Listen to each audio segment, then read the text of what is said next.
Hello everyone, ಎಲ್ಲ ಹೇಗಿದ್ದೀರಾ? ಎಲ್ಲ ಚೆನ್ನಾಗಿದ್ದೀರಾ ಅಂದ್ಕೊಂಡು ಇವತ್ತಿನ ವಿಡಿಯೋ ಸ್ಟಾರ್ಟ್ ಮಾಡೋಣ. ಇವತ್ತಿನ ರೆಸಿಪಿ ಬಂದು ಬೆಳ್ಳುಳ್ಳಿ ರಸಮ್.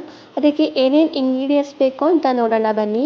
ಟೊಮ್ಯಾಟೊ, ಒಣಮೆಣ್ಸಿನ್ಕಾಯಿ, ಜೀರಿಗೆ, ಒಣಮೆಣಸು, ಬೆಳ್ಳುಳ್ಳಿ, ಕೊತ್ತಂಬರಿ ಸೊಪ್ಪು, ಹಸಿಮೆಣಸಿನ್ಕಾಯಿ, ಹುಣಸೆಹಣ್ಣು ಮತ್ತು ಈರುಳ್ಳಿ ಮತ್ತು ಟೊಮ್ಯಾಟೊನ ರುಬ್ಬೋದಕ್ಕೂ ಹಾಕೋಬೇಕು ಮತ್ತು ಒಗ್ಗರಣೆಗೆ ಸಹ ಯೂಸ್ ಮಾಡಬೇಕು.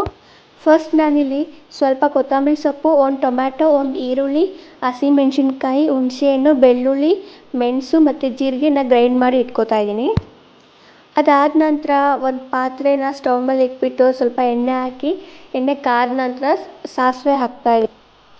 ಸಾಸಿವೆ ಸಿಡಿದ ನಂತರ ಅದಕ್ಕೆ ಫಸ್ಟ್ ಒಣಮೆಣ್ಸಿನ್ಕಾಯಿ ಹಾಕ್ಕೋತಾ ಇದ್ದೀನಿ. ಅದಾದ ನಂತರ ಈರುಳ್ಳಿ ಹಾಕ್ಕೋಬೇಕು.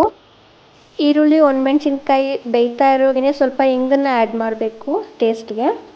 ಹಿಂಗೆಲ್ಲ ಹಾಕಾದ್ಮೇಲೆ ಒಂದು 2 ನಿಮಿಷ ಕೈ ಆಡಿಸ್ಬಿಟ್ಟು ಅದಕ್ಕೆ ಟೊಮ್ಯಾಟೊ ಮಿಕ್ಸ್ ಮಾಡಬೇಕು.